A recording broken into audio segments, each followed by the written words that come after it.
41,000 करोड़ के rail projects का उद्घाटन करेंगे पीएम। 553 रेलवे स्टेशन होंगे रीडेवलप, इनमें 1500 रोड, ओवरब्रिज और अंडरपास होगा शामिल। किसान आंदोलन का 14वां दिन, संयुक्त किसान मोर्चा निकालेगा ट्रैक्टर मार्च, हाईवे पर लग सकता है जाम।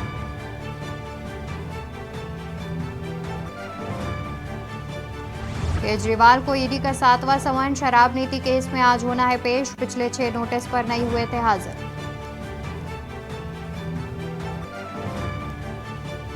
भाजपा राष्ट्रीय अध्यक्ष जेपी नड्डा प्रचार रथ को करेंगे रवाना।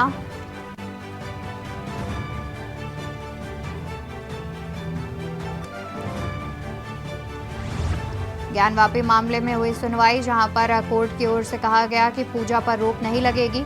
मुस्लिम पक्ष अब सुप्रीम कोर्ट का कर सकता है रुख। विधायकों को मतदान का मिलेगा प्रशिक्षण, तमाम राज्यसभा चुनाव से पहले विधायकों को दिया जाएगा वोट पर प्रशिक्षण। आप देख रहे हैं के न्यूज, खबरों का सारथी।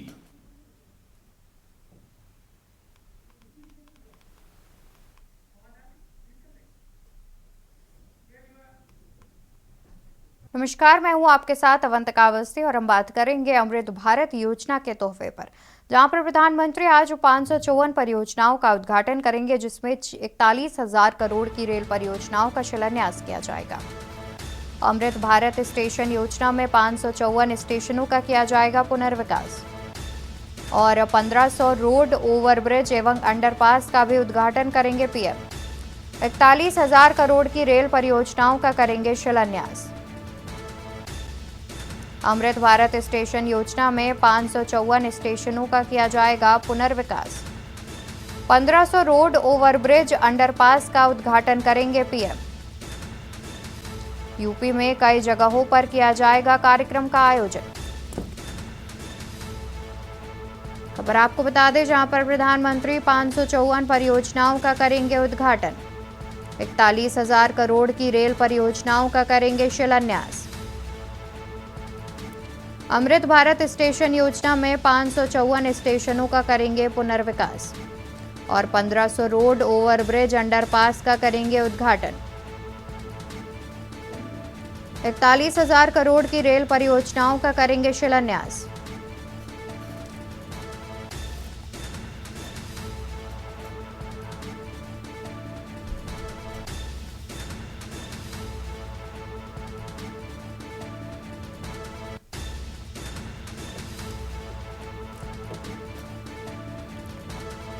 इसी खबर पर ज्यादा जानकारी के लिए हमारे साथ संवाददाता प्रवेश शर्मा जुड़े हुए हैं। प्रवेश, आज प्रधानमंत्री करीब 554 परियोजनाओं का उद्घाटन करने वाले हैं, जिसमें 41,000 करोड़ की रेल परियोजनाएं होंगी। अधिक क्या कुछ जानकारी है?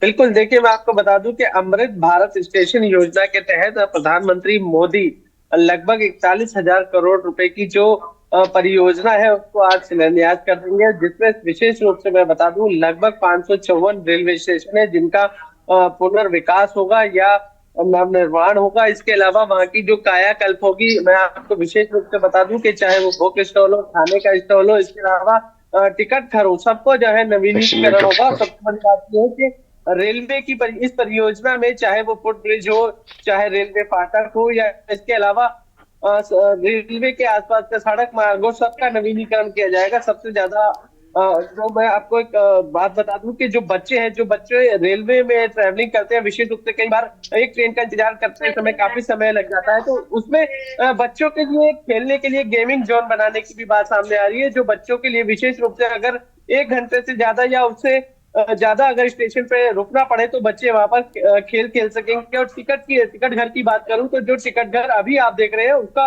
कहीं ना कहीं जो है बदलाव किया जाएगा, नवीनीकरण किया जाएगा। जिस तरीके से अभी जिस तरीके का जो टिकट घर होता है उसको बदल कर नया उसमें सिस्टम किया जाएगा। कहीं ना कहीं आधुनिकीकरण भी आपको देखने को मिलेगा। और ये योजना का शिलान्यास लगभग 12:30 बजे के आसपास प्रधानमंत्री मोदी आज कर देंगे। जी बिल्कुल, यानी कि देखा जाए तो कहीं ना कहीं देशवासियों को आज बहुत बड़ी सौगातें मिलने वाली हैं रेल परियोजना को देखते हुए। और कई अहम राज्यों की बात करें तो देश भर में इन रेल परियोजनाओं का उद्घाटन करेंगे प्रधानमंत्री। बिल्कुल, ये जो 554 रेलवे स्टेशन है ये पूरे देश के हैं, अलग अलग राज्यों के हैं। दिल्ली है, पंजाब है, हरियाणा है, उत्तर प्रदेश है, मध्य प्रदेश है, बिहार है।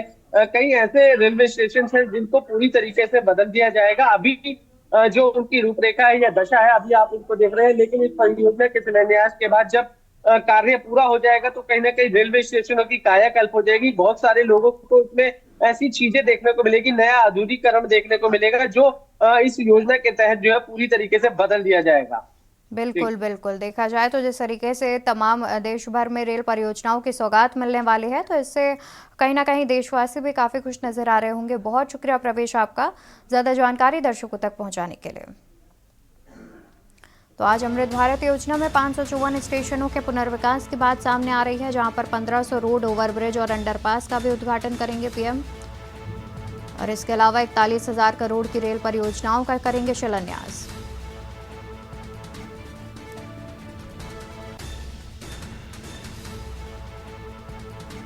और 1500 रोड, ओवरब्रिज, अंडरपास।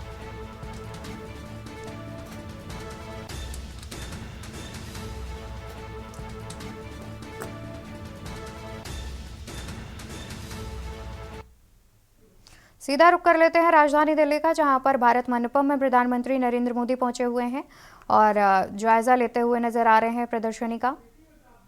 सीधी तस्वीरें हम आपको दिखा रहे हैं।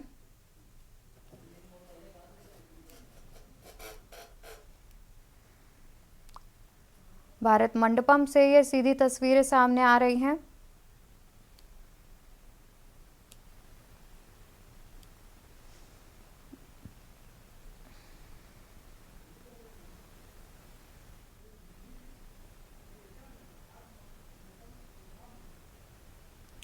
दिल्ली के भारत मंडपम से ये सीधी तस्वीरें आपको दिखा रहे हैं, जहां पर एक प्रदर्शनी का आयोजन किया गया है और प्रधानमंत्री नरेंद्र मोदी इस प्रदर्शनी का जायजा लेते हुए नजर आ रहे हैं, तमाम चीज़ों को देखते हुए नजर आ रहे हैं।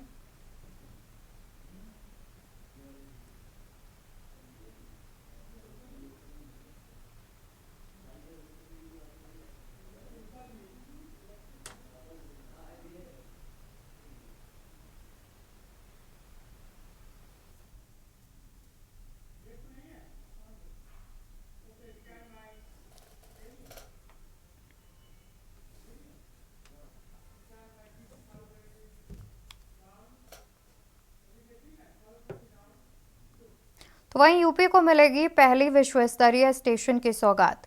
विश्व स्तरीय गोमती नगर स्टेशन की आज मिलेगी सौगात। विश्व स्तरीय गोमती नगर स्टेशन की आज मिलेगी सौगात। डालीगंज और लखनऊ सिटी स्टेशन बनेंगे अमृत स्टेशन। प्रधानमंत्री वीडियो कॉन्फ्रेंसिंग से करेंगे लोकार्पण।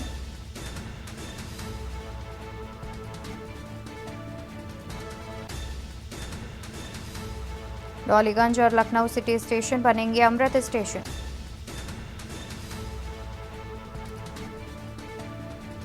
प्रधानमंत्री वीडियो कॉन्फ्रेंसिंग से करेंगे लोकार्पण। डॉलीगंज, लखनऊ सिटी का कायाकल्प अमृत स्टेशनों के तौर पर। यूपी को मिलेगी पहले विश्व स्तरीय स्टेशन की सौगात। विश्व स्तरीय गोमती नगर स्टेशन की आज मिलेगी सौगात। इसी खबर पर ज्यादा जानकारी के लिए हमारे साथ लखनऊ से संवाददाता शिवा शर्मा जुड़े हुए हैं। शिवा, देखा जाए तो यूपी को आज पहले विश्व स्तरीय स्टेशन की सौगात मिलने की बात सामने आ रही है, क्या कुछ अधिक जानकारी है?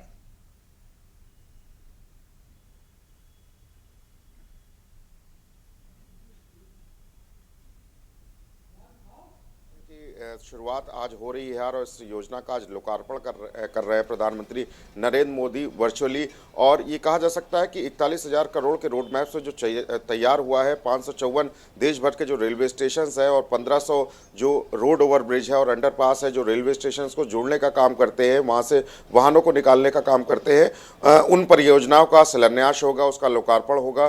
प्रधानमंत्री इसमें शामिल होंगे। लेकिन उत्तर प्रदेश को इसमें काफ़ी सौगात मिल रही है, क्योंकि उत्तर प्रदेश के लगभग 74 77 रेलवे स्टेशन और लगभग 267 जो अंडरपास हैं, जो रेलवे ओवरब्रिज है, उनको ये सौगात मिलेगी। और साथ ही लखनऊ का जो वर्ल्ड क्लास जो रेलवे स्टेशन गोमती नगर का बनाया गया है, उसमें तमाम जो सुविधाएं हैं वो इसको मुहैया कराई जा रही है, जिसमें देश के रक्षा मंत्री राजनाथ सिंह और जो मोहनलालगंज सीट से सांसद है कौशल किशोर, वो आज इस ऐतिहासिक क्षण का गवाह बनेंगे। और जब प्रधानमंत्री नरेंद्र मोदी वर्चुअली इसका उद्घाटन करेंगे तो मुख्यमंत्री योगी आदित्यनाथ के साथ रक्षा मंत्री राजनाथ सिंह और जो केंद्रीय मंत्री और लखनऊ सीट से, मोहनलालगंज सीट से सांसद है कौशल किशोर, वो तमाम लोग इस जगह पर मौजूद रहेंगे। क्योंकि एक बड़ा कायाकल्प देखा जा रहा था, जो पुनर्विकास का काम था रेलवे स्टेशन का, जो काफ़ी जर्जर हालत में रहते थे, उसमें कई सालों से इन सभी चीज़ों पर काम हो रहा था कि जो वहाँ पर यात्री आते हैं, जो बैठने का जो एरिया होता है उनका, जो उनके साथ में बच्चे होते हैं या जो महिलाएं होती हैं, तो उनके वहाँ पर रुकने की क्या दिलचस्पी लाया जाए, उसको लेकर के जो तमाम वर्ल्ड क्लास जो चीज़ें हैं वो उस रेलवे स्टेशन पर मुहैया कराई जाएंगी। साथ ही साथ रेलवे स्टेशन का जो रोड मैप है सड़क से लेकर के अंदर तक, उसकी जो एंट्री एग्जिट है उसको एक वर्ल्ड क्लास तरीके से बनाया गया है। लखनऊ के गोमती नगर रेलवे स्टेशन की खास बात यह है कि यहाँ पर जो कैफ़े है, यहाँ पर जो सिटिंग एरिया है, यहाँ तो एंट्री एग्जिट का जो माहौल है, यहाँ पर हर तरीके की सुविधा यात्रियों को मिलेगी जब वो एक जगह से दूसरी जगह यहाँ पर ट्रेन पकड़ने के लिए आएंगे। और कई सारी ट्रेनें इस गोमती नगर रेलवे स्टेशन से चलेगी।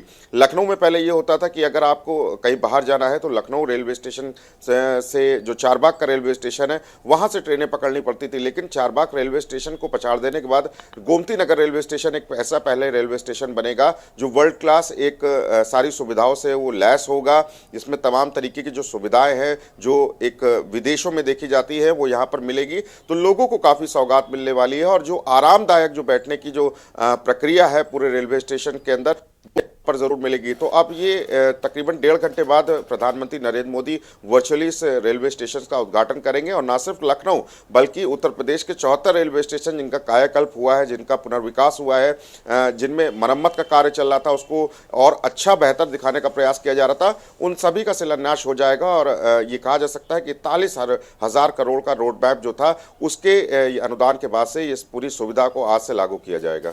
बिल्कुल, यानी कि देखा जाए तो जिस तरीके से विश्व स्तरीय रेलवे स्टेशन की आज सौगात मिलने वाली है, तो कहीं ना कहीं ये लखनऊ के लिए भी काफ़ी बड़ी बात, उत्तर प्रदेश के लिए भी काफ़ी बड़ी बात है। बहुत शुक्रिया शिवा आपका ज़्यादा जानकारी दर्शकों तक पहुंचाने के लिए।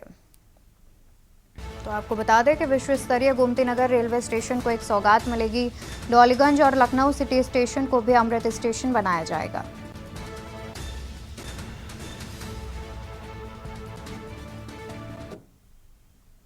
खबर बरेली से आपको बता दें, जहां पर प्रधानमंत्री आज अमृत भारत स्टेशन का शिलान्यास करेंगे। बरेली सिटी और आंवला स्टेशन का किया जाएगा शिलान्यास। बरेली सिटी और आंवला स्टेशन का किया जाएगा शिलान्यास।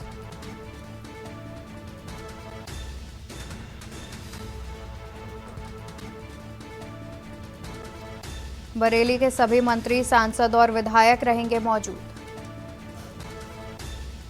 बरेली सिटी और आंवला स्टेशन का किया जाएगा शिलान्यास।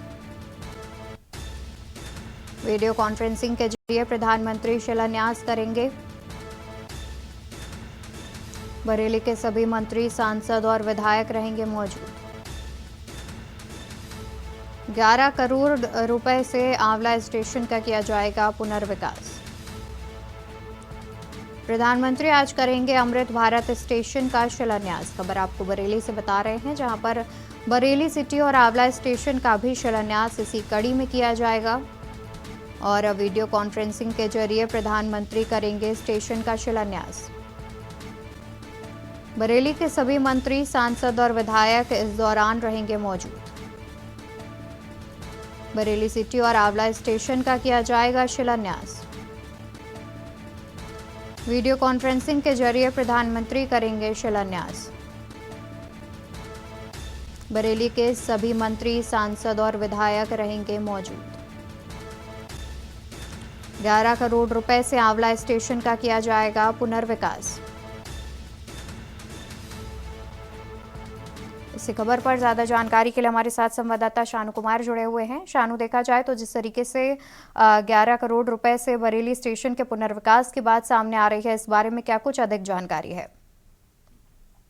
देखिए अवंतिका, निश्चित तौर पे जिस तरीके से प्रधानमंत्री नरेंद्र मोदी ने पहले भी कई अपने भाषणों में कहा और केंद्र सरकार ने भी कहा कि अब जो है पूरे उत्तर प्रदेश की बात की जाए या फिर भारत के रेलवे स्टेशनों की बात की जाए तो सभी अब रेलवे स्टेशन जो है एयरपोर्ट से कम नहीं लगेंगे। वो सपना जो है अब कहीं ना कहीं भारत की जनता के लिए वो पूरा होने जा रहा है और आज करीब 544 जो स्टेशन है उनका आज पुनर्विकास और शिलान्यास लोकार्पण खुद जो है नरेंद्र मोदी जो कि प्रधानमंत्री हैं वो आज वर्चुअल तरीके से करेंगे। इसी कड़ी की बात की जाए तो बरेली में भी आज जो आंवला स्टेशन है उसकी बात की जाए या फिर बरेली का जो सिटी स्टेशन है उसकी बात कर लें तो करीब 10 करोड़ की लागत से आंवला स्टेशन का जो है विकास होने वाला है और पुनर्विकास होगा और साथ ही तौर पर जो सिटी रेलवे स्टेशन है उसका भी कहीं ना कहीं जो दोबारा से पुनर्विकास होगा। तो इन तमाम तरीके की चीजें हैं वो पूरी की जाएंगी और बिल्कुल जिस तरीके से हम स्क्रीन पर तस्वीरें दिखा रहे थे अभी दर्शकों को वो कहीं ना कहीं उसी तरीके से अब जो है बरेली सिटी का रेलवे स्टेशन जो है वो उस होने वाला है और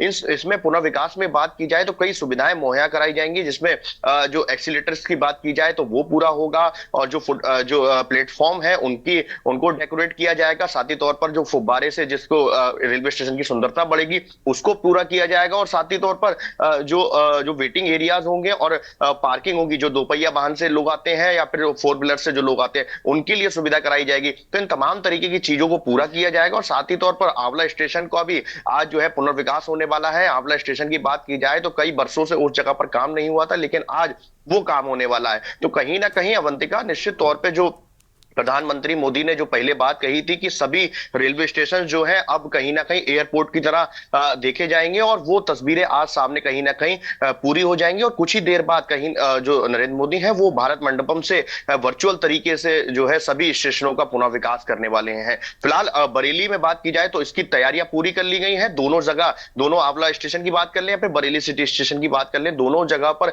पंडाल लगा दिया गया है, भारी सुरक्षा तैनात कर दी गई है। साथ ही तौर पर बरेली के कैबिनेट मंत्रियों की बात की जाए वो वहां पहुंचेंगे, सांसदों की बात की जाए वो वहां पहुंचेंगे क्योंकि सांसद प्रतिनिधि कहीं ना कहीं भारत सरकार से जुड़े हुए होते हैं इसलिए उनका पहुंचना निश्चित तौर पर जरूरी है। और जितने भी लोग होंगे जिसमें स्वागत समारोह की बात की जाए तो जो रेलवे केंद्र विद्यालय से जो जुड़े हुए बच्चे हैं वो जो परीक्षा लेते हैं वो वहां पर जनप्रतिनिधियों का स्वागत करेंगे और समारोह करेंगे। तो पूरा अच्छे तरीके से इसको सजाया गया है और वहां पर एक बड़ी सी स्क्रीन लगाई गई है जहां पर स्क्रीन से लोगों को देखा जाएगा कि प्रधानमंत्री किस तरीके से भारत के स्टेशनों के लिए बड़ी सौगात देने वाले हैं। फिलहाल बड़ी बात है क्योंकि अब जिस तरीके से एयरपोर्टों की तरह अब रेलवे स्टेशन भी देखने को मिलेंगे और लोगों को सुविधाएं मिलेंगी। अवंतिका, बिल्कुल शानू, देखा जाए तो कहीं ना कहीं बरेली के लिए भी ये विकास की बात होगी क्योंकि उसके जो स्टेशन है वो भी एक एयरपोर्ट के लुक में नजर आएंगे। बहुत शुक्रिया आपका ज़्यादा जानकारी हमारे दर्शकों तक पहुंचाने के लिए। बरेली सिटी और आंवला स्टेशन का शिलान्यास किया जाएगा। प्रधानमंत्री वीडियो कॉन्फ्रेंसिंग के जरिए करेंगे शिलान्यास।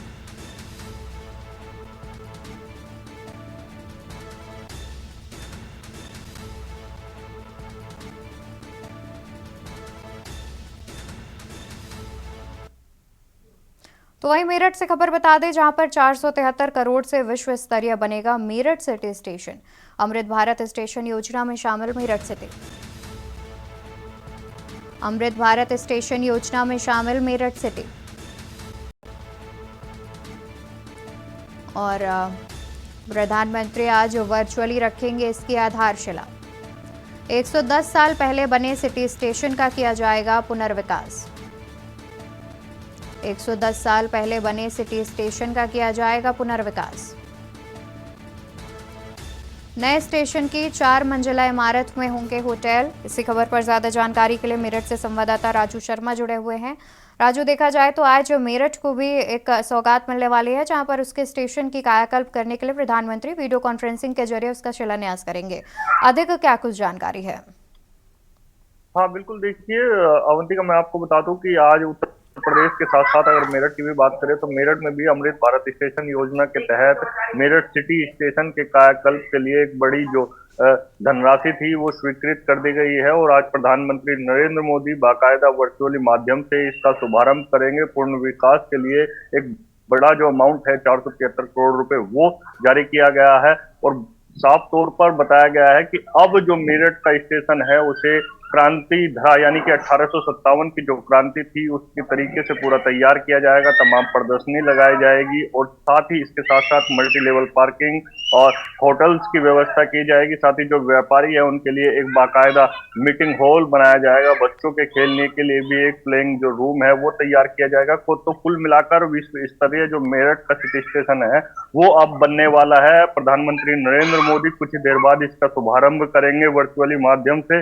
मेरठ सिटी स्टेशन पर तमाम जो तैयारी है वो पिछले दिन से ही चल रही है। मेरठ के जो सांसद है राजेंद्र अग्रवाल और राज्यसभा सांसद लक्ष्मीकांत वाजपेयी वो कार्यक्रम में शिरकत करने वाले हैं। बाकायदा जो 2 LED वहां पर लगाई गई है जिसके माध्यम से प्रधानमंत्री नरेंद्र मोदी जब वर्चुअली शुभारंभ करेंगे तो तमाम जो लोग हैं, पार्टी कार्यकर्ता है और तमाम जो अधिकारी है वो वहां पर देखेंगे। साथ ही जी प्रधानमंत्री नरेंद्र मोदी की बातें भी वो सुनेंगे। और इस दौरान जो बड़ी जो घोषणा है वो प्रधानमंत्री नरेंद्र मोदी करने वाले हैं, क्योंकि मेरठ का जो सिटी स्टेशन है बड़ा ही क्रांतिकारी माना गया है। तो 1857 की क्रांति से इसे जोड़कर देखा गया है और तमाम जो यहाँ पर तैयारी है वो कर ली गई है। अब वो दिन अब जल्द आने वाला है जब विश्व स्तरीय मेरठ सिटी स्टेशन बनेगा और तमाम जो मेरठ के लोग हैं उन्हें बड़ी सौगात अब प्रधानमंत्री नरेंद्र मोदी देने वाले हैं। बिल्कुल राजू, देखा जाए तो जिस तरीके से प्रधानमंत्री आज बड़ी सौगात देते नजर आ रहे हैं तो कहीं ना कहीं मेरठ का भी कायाकल्प होता नजर आएगा। बहुत शुक्रिया आपका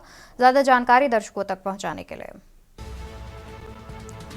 तो अहम जानकारी आपको बता रहे थे, जहां पर वीडियो कॉन्फ्रेंसिंग के जरिए मेरठ स्टेशन की भी आधारशिला रखेंगे प्रधानमंत्री।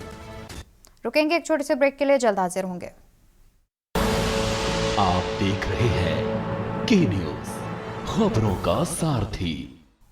ब्रेक से वापस आ गए हैं, रुक करते हैं खबरों की ओर। खबर आपको बता दें राजधानी लखनऊ से, जहां पर अकबर नगर इलाके में हलचल हुई तेज।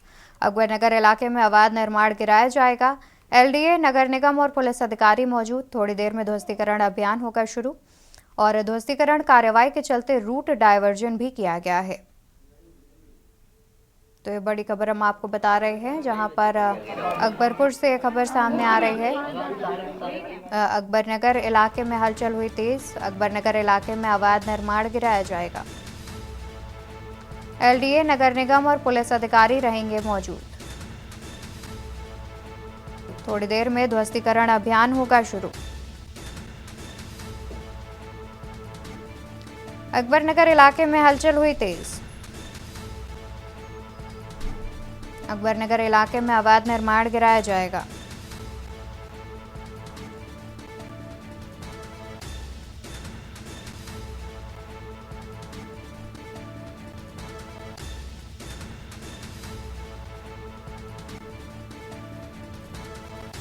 अकबर नगर इलाके में हलचल हुई तेज, खबर आपको बता दें।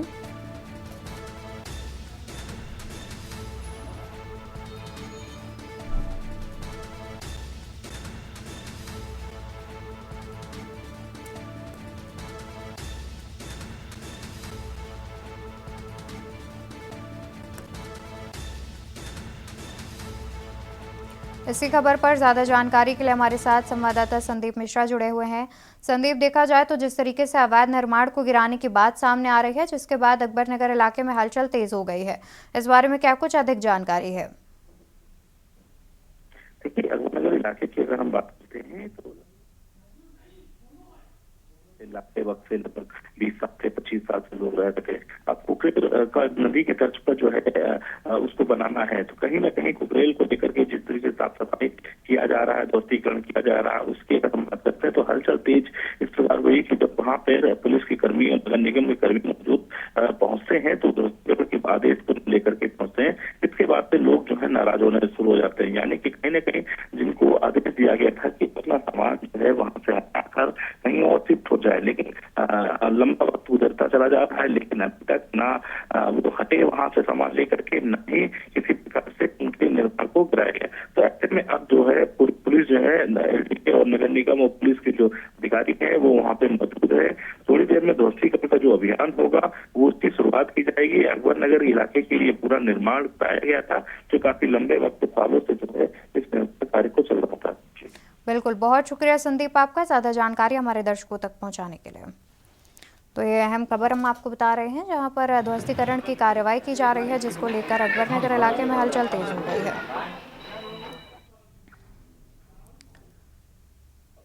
खबर आपको बता दें, जहां पर राज्यसभा चुनाव के लिए एनडीए विधायकों का प्रशिक्षण आज लोक भवन में आज सुबह 11 बजे होगी विधायक दल की बैठक। लोक भवन में आज सुबह 11 बजे होगी विधायक दल की बैठक। तो वहीं प्रत्याशियों को मतदान करने के समूह में बांटा जाएगा। 8 प्रत्याशियों को मतदान करने के समूह में बांटा जाएगा। वोट डालने के लिए विधायकों को दिया जाएगा प्रशिक्षण। मतदान के प्रशिक्षण के बाद मतपत्रों की जांच की जाएगी।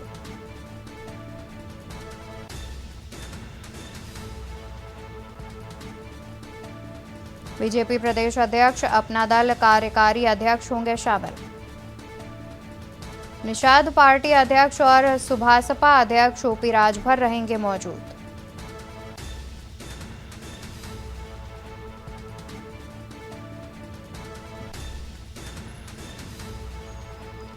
राजा भैया की पार्टी जनसत्ता दल लोकतांत्रिक पर भी लोगों की निगाहें।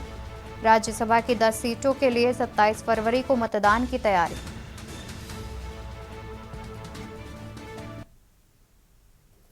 खबर बागपत के खेकड़ा कोतवाली क्षेत्र के फायर सर्विस रोड देव वाटिका की बता दें, जहां सिरफिरा आशिक राहुल अपनी ही पड़ोस की एक विवाहिता से प्यार करता था और उससे जबरन शादी करना चाहता था। जब इसका विरोध किया उसने तो ताबड़तोड़ फायरिंग कर दी।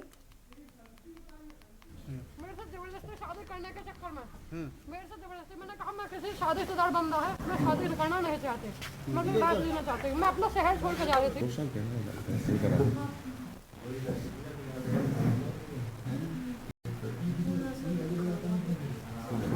लेडीज वाला मैटर है ना। हमको थाना खेकड़ा पुलिस को सूचना मिली, एक महिला को राहुल धामा पुत्र ओमपाल ने गोली मार दी है। इस सूचना पर तत्काल पुलिस द्वारा मौके का निरीक्षण किया गया। मेरे द्वारा भी घटनास्थल का निरीक्षण किया गया है। महिला को उपचार हेतु हॉस्पिटल भेजा गया है, जहां से उसे हायर सेंटर रेफर कर दिया गया है, जहां पर उसका बेहतर उपचार चल रहा है। परिजनों द्वारा प्राप्त तहरीर के आधार पर मुकदमा पंजीकृत किया जाएगा और अभियुक्त की शीघ्र ही गिरफ्तारी सुनिश्चित की जाएगी। हमको थाना खेकड़ा पुलिस को सूचना मिली। तो आपको बता दें कि बागपत से ये खबर सामने आ रही है। बागपत का पूरा मामला है, जहां पर सन की आशिक ने विवाहिता पर बरसाई गोलियां। आशिक ने विवाहिता पर 6 राउंड फायरिंग भी की है। मेरे से जबरदस्ती शादी करने के चक्कर में मेरे से जबरदस्ती, मैंने कहा मैं किसी शादीशुदा बंदा है, मैं शादी करना नहीं चाहती, मैं बात लेना चाहती हूँ। मैं अपना शहर छोड़ के जा रही थी।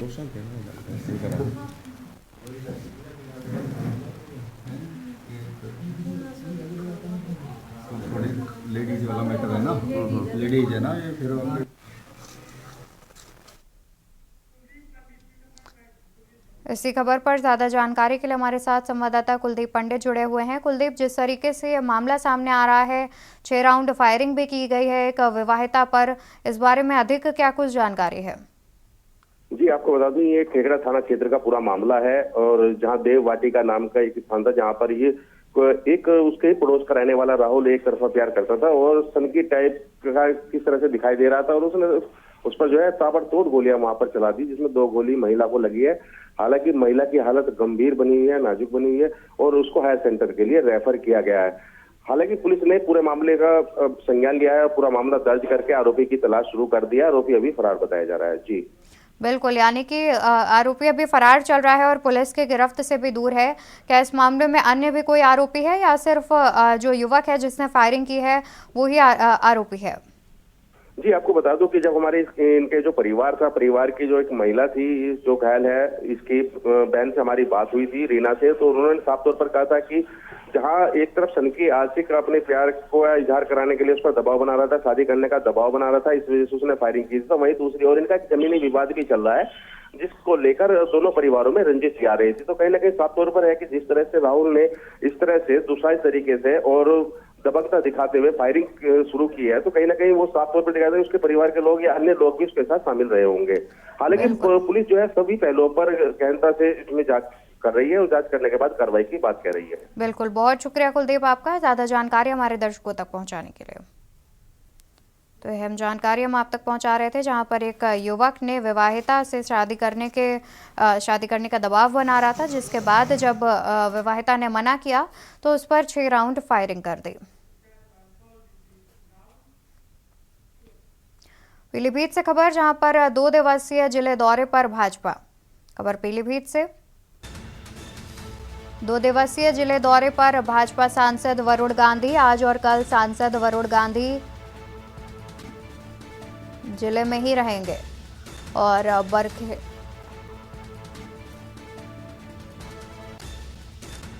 19,575 करोड़ की विकास योजनाओं का शिलान्यास करेंगे। बरखेड़ा ब्लॉक के 1 दर्जन से अधिक गांव में करेंगे जनसभा।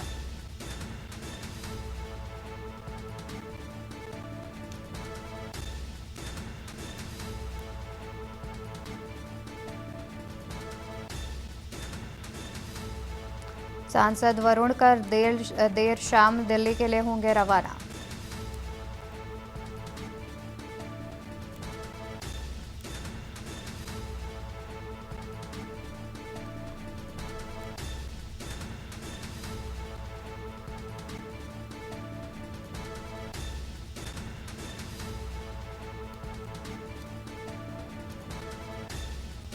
इस खबर पर ज्यादा जानकारी के लिए हमारे साथ संवाददाता राहुल शर्मा भी जुड़े हुए हैं। राहुल, वरुण गांधी आ रहे हैं दौरे पर, क्या कुछ तैयारियां कर ली गई हैं, इस बारे में क्या जानकारी है? जी, आपको बताना चाहेंगे पीलीभीत में 2 दिवसीय दौरे पे सांसद वरुण गांधी बीजेपी से आए हैं और उन्होंने बरखेड़ा ब्लॉक में 1 दर्जन से अधिक जन समस्याएं करेंगे और अभी जानकारी मिली है 3 जगह उन्होंने अपनी जन समस्याएं संबोधित कर दी हैं और 4थी जगह यात्रा उनकी निकल चुकी है। बिल्कुल, और आज और कल सांसद वरुण गांधी जो हैं वो जिले में ही रहेंगे। उस दौरान उनके कार्यक्रमों को लेकर क्या कुछ तैयारियां की गई हैं? कार्यक्रम के लिए आज प्रशासन अधिकारी बहुत अलर्ट है। जगह जगह पर पीलीभीत में पुलिस भी तैनात है, उनके साथ चल रही है। मगर और 2 दिवसीय दौरे पर वरुण गांधी आए। 27 फरवरी को वो बहरी के जन समस्याएं करेंगे। बिल्कुल राहुल, देखा जाए तो जिस तरीके से तमाम प्रशासन ने व्यवस्थाएं भी कर ली हैं, कहीं ना कहीं देखा जाए तो प्रशासन पहले से ही सजग नजर आ रहा है। बहुत शुक्रिया आपका ज्यादा जानकारी दर्शकों तक पहुंचाने के लिए। तो 2 दिवसीय जिले दौरे पर भाजपा सांसद वरुण गांधी पीलीभीत पहुंच रहे हैं, जहां पर उनके दौरे को लेकर सभी तैयारियां कर ली गई हैं। और यहाँ रुकेंगे एक छोटे से ब्रेक के लिए, जल्द हाजिर होंगे। आप देख रहे हैं के न्यूज, खबरों का सारथी। ब्रेक से वापस आ रहे हैं, मैं हूं आपके साथ सोनी चौहान। खबरों का रुख करें। इस बीच बड़ी खबर उत्तराखंड से आपको बता दें, विधानसभा सत्र की शुरुआत हो चुकी है। इस वक्त की बड़ी और अहम खबर सामने आ रही है। तो आज से विधानसभा सत्र की शुरुआत होनी थी। बजट सत्र की शुरुआत देहरादून में बजट सत्र की शुरुआत हुई और बजट सत्र शुरू होने से पहले विपक्ष ने कई अहम सवाल उठाए। तो बजट पेश होगा, उत्तराखंड का राज्यपाल का अभिभाषण जारी है और अभिभाषण के बाद बजट पेश किया जाएगा। तो उत्तराखंड के सीएम धामी भी मौजूद हैं सदन में। शिक्षा, रोजगार, हेल्थ, पर्यटन के साथ साथ कई अहम मुद्दों को शामिल किया जाएगा। किसानों के कल्याण पर भी नजर रहेगी। तो इस लिहाज से बजट पेश किया जाएगा।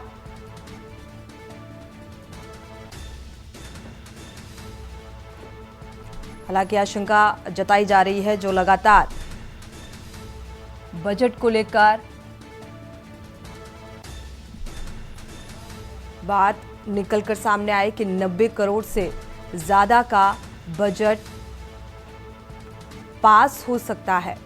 तो विकास योजनाओं के लिहाज से ये बजट फिलहाल बेहद महत्वपूर्ण।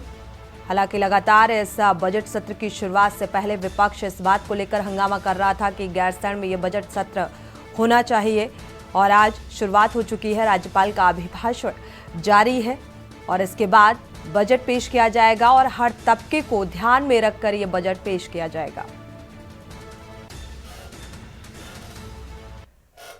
और इसी बीच हरियाणा से बड़ी खबर सामने आ रही है। हरियाणा से अहम खबर, विधानसभा की कार्यवाही जारी है। हरियाणा से बड़ी खबर सामने आ रही है। मुख्यमंत्री मनोहर लाल ने शोक प्रस्ताव रखा है।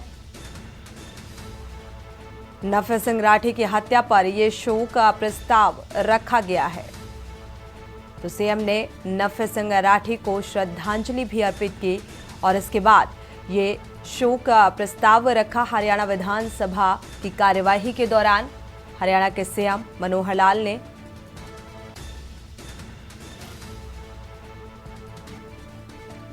नफे सिंह राठी की हत्या को लेकर यह शोक प्रस्ताव रखा गया है। सदन में सीएम ने नफे सिंह राठी को श्रद्धांजलि भी अर्पित की और इसके बाद शोक प्रस्ताव सदन में रखा।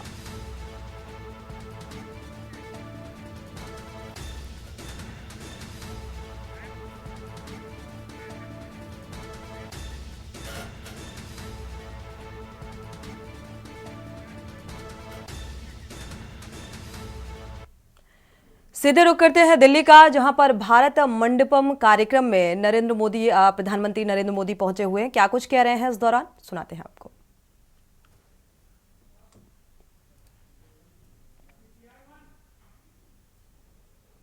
तो ये सीधी तस्वीरें आप दिल्ली से देख पा रहे हैं। अपडेट किया जाए,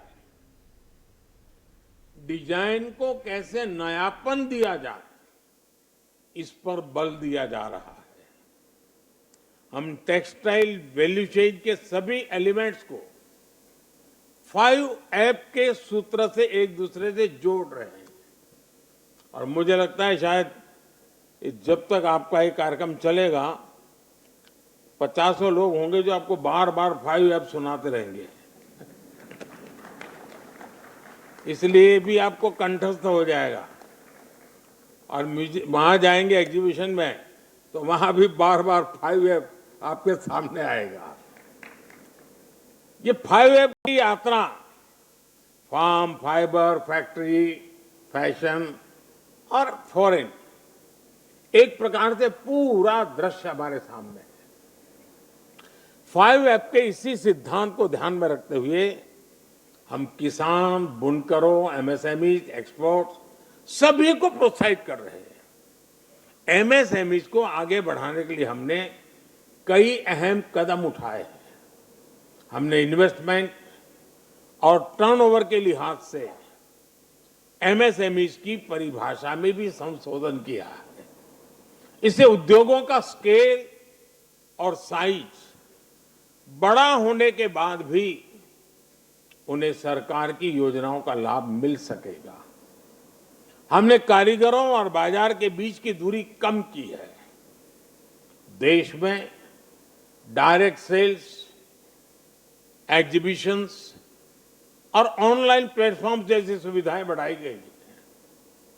साथियों, आने वाले समय में देश के अलग अलग राज्यों में 7 पीएम मित्र पार्क बनाए जा रहे हैं। ये योजना आप जैसे साथियों के लिए कितने बड़े अवसर लेके आने वाली है, इसकी कल्पना कर सकते हैं। कोशिश यही है कि वैल्यू चेन से जुड़ा पूरा इकोसिस्टम एक ही जगह पे तैयार हो, जहां एक मॉडर्न, इंटीग्रेटेड और वर्ल्ड क्लास इंफ्रास्ट्रक्चर को प्लग एंड प्ले फैसिलिटीज के साथ आपको उपलब्ध कराया जाए। इससे ना सिर्फ स्केल ऑफ ऑपरेशन बढ़ेंगे, बल्कि लॉजिस्टिक उसका कॉस्ट भी कम हो जाएगा। साथियों, आप जानते हैं कि टेक्सटाइल और अपैरल सेक्टर देश में बड़ी संख्या में रोजगार देता है। इसमें फार्म से लेकर एमएसएमई। तो प्रधानमंत्री नरेंद्र मोदी को आप सुन पा रहे थे। उन्होंने साफ तौर पर इन बातों का जिक्र किया कि भविष्य में, फ्यूचर में जो प्लानिंग है, जो विकास योजनाएं हैं, उनको किस तरीके से धरातल में लॉन्च किया जाएगा। बढ़ते आगे, इस बीच अगली खबर का रुख करते हैं। बिहार से खबर है। बिहार के कैमूर जिले में एक बड़ा सड़क हादसा हो गया है। जिले के मोहनिया थाना क्षेत्र के देवकली गांव के पास रविवार शाम करीब 7 बजे 3 वाहनों में जोरदार भिड़ंत हुई, जिससे कुल 9 लोगों की घटनास्थल पर ही मौत हो गई। घटना के बाद NH-2 पर भीषण जाम की स्थिति बन गई। ग्रामीणों ने इसकी सूचना NHI और मोहनिया पुलिस को दी। इस घटना के बाद मौके पर हड़कंप। मौके पर पहुंची पुलिस ने गाड़ी के अंदर फंसे शवों को बाहर निकाला और शिनाख्त में जुट गई। मोहनिया DSP दिलीप कुमार ने बताया कि सासाराम की तरफ से वाराणसी की ओर जा रही स्कॉर्पियो में कुल 8 लोग सवार थे और इसी दौरान मोहनिया थाना क्षेत्र के नेशनल हाईवे 2 में देवकली के पास स्कॉर्पियो ने बाइक सवार को टक्कर मारते हुए डिवाइडर के पार हो गई। दूसरे लेन के सामने आ रहे ट्रक से भिड़ंत हो गई। स्कॉर्पियो में आमने सामने की भिड़ंत से ये घटना हुई।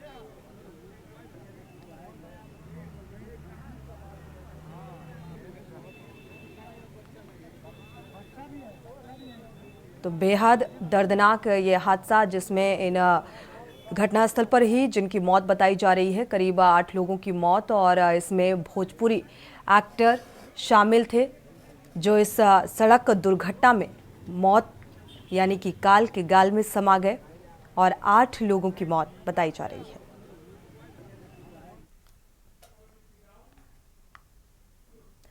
रुक करते हैं अगली खबर का। कौशाम्बी से अहम खबर सामने आ रही है। भरवारी में पटाखा फैक्ट्री में विस्फोट का मामला सामने आ रहा है। पटाखा फैक्ट्री संचालक पर मुकदमा दर्ज हुआ है। फैक्ट्री के अन्य सहयोगियों पर केस दर्ज किया गया। मृतक अशोक के पुत्र की तहरीर पर केस दर्ज हुआ। विस्फोट में अभी तक 7 लोगों की मौत की खबर सामने आ रही है। 8 लोगों का प्रयागराज SRN में इलाज जारी है। घायलों को भर्ती कराया गया। घायलों की हालत बेहद गंभीर बताई जा रही है। खोगराज थाना क्षेत्र के भरवारी कस्बे का ये पूरा मामला सामने आ रहा है। पटाखा फैक्ट्री में विस्फोट होने की वजह से 8 लोग इस हादसे का शिकार। फिलहाल इस हादसे में जो जख्मी हुए हैं उन्हें अस्पताल में भर्ती कराया गया है। इलाज जारी है।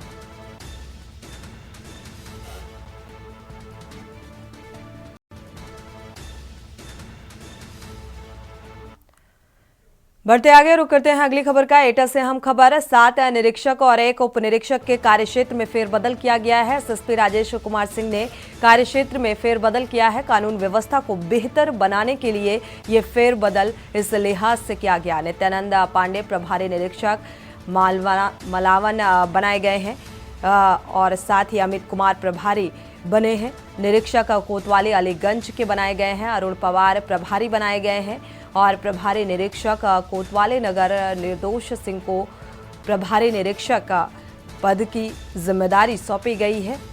कोतवाली देहात राकेश कुमार सिंह को प्रभारी निरीक्षक बनाया गया है जलेसर का, और देवेंद्र नाथ मिश्रा को फील्ड यूनिट प्रभारी बनाया गया है। प्रेम पाल सिंह अपराध शाखा एटा भेजे गए हैं। रितेश ठाकुर को थाना अध्यक्ष बनाया गया है नया गांव का।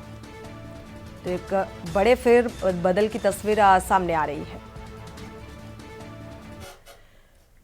बढ़ते आगे, लखनऊ से अहम खबर है। बसपा ने लोकसभा चुनाव को लेकर रणनीति बनाई है। वर्तमान सांसदों को लोकसभा का टिकट नहीं देगी बीएसपी के वर्तमान सांसद लगातार अन्य दलों के संपर्क में हैं और रितेश पांडे ने कल दिल्ली में बीजेपी का दामन थामा। श्याम सिंह दानिश अली कांग्रेस की यात्रा में शामिल हुए। अफजाल अंसारी अब समाजवादी पार्टी के प्रत्याशी हैं। तो बसपा के कुछ और सांसद बीजेपी के संपर्क में हैं। तो जल्द ही वो तस्वीर भी सामने आ सकती है जब बीएसपी का दामन छोड़कर बीजेपी का दामन थामेंगे।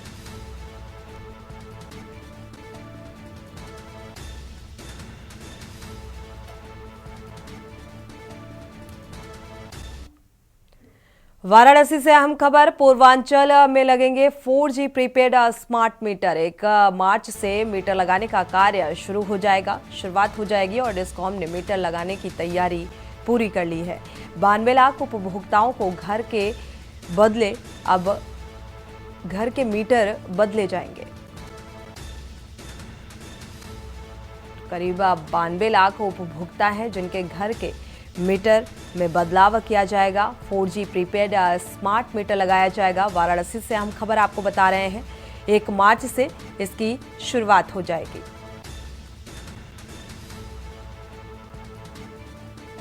तो फिलहाल डिस्कॉम ने मीटर लगाने की पूरी तैयारी कर ली है और इस काम की शुरुआत 1 मार्च से शुरू हो जाएगी।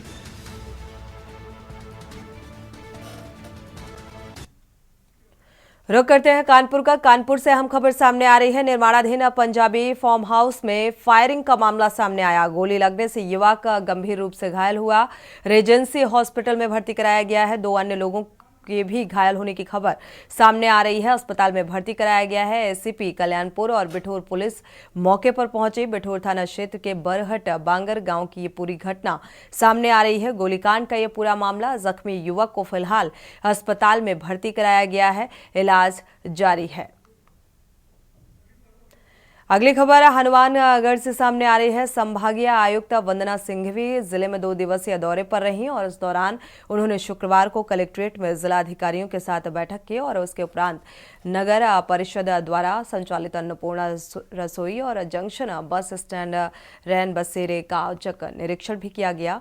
कैनाल कॉलोनी स्थित सीएससी में व्यवस्थाओं को जांचा और कैनाल कॉलोनी स्थित महात्मा गांधी अंग्रेजी माध्यम विद्यालय में बच्चों से बातचीत भी की और इस मौके पर जिला कलेक्टर कानाराम साथ में मौजूद रहे।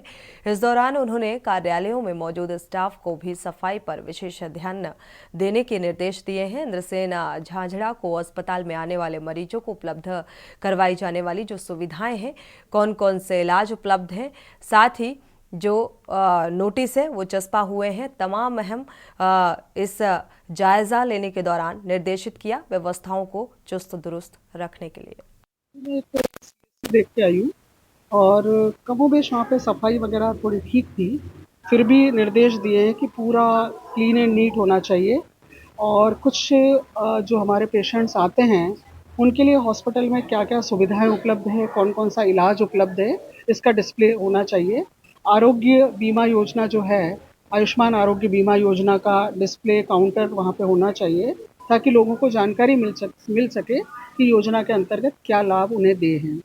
इसी प्रकार से वहाँ पे जो भी व्यवस्थाएं थी उसको देखा गया, शौचालय को देखा गया।